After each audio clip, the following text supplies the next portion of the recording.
শোনেন, আমি কোনো সংসার টংসার করবো না, আমি সারাদিন ঘুমাবো আর রাতে পার্টি করবো, বুঝছেন? আমি সঙ্গে যাবো আপনার। আমি আমার ছেলের ফ্রেন্ডদের সঙ্গে পার্টি করবো। আমি মেয়ে ফ্রেন্ডদের সঙ্গে নিয়ে যাবো। আপনার মা, তার দেখাশোনা আমি ঠিকভাবে করবো না, আমি একটা ভালো বউ হবো না।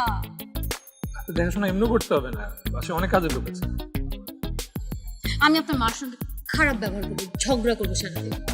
তাহলে আমি গিয়ে সরি বলবো, আবার ঠিক হয়ে যাবে। আপনার যত টাকা পয়সা আছে সব আমি খরচ করে একদম ফতুর বানায় ছাড়বো। তখন তখন কি করবেন বলেন? যার হবু বউ হতে যাচ্ছেন আপনি, তার ব্যাংক অ্যাকাউন্ট যদি এখনই ফাঁকা করে ফেলেন তাহলে পরে সংসার তো রাস্তায় করতে হবে। ওয়েট, বউ মানে কি? আর সংসার কিসের? এই একটা বার যদি এরকম বউ সংসার আপনি বলছেন না, আপনার একদম নাকটা আমি ঘুষি দিয়ে পাঠিয়ে দিব। জন্মদিনের দিন এত রাগ করতে হয়।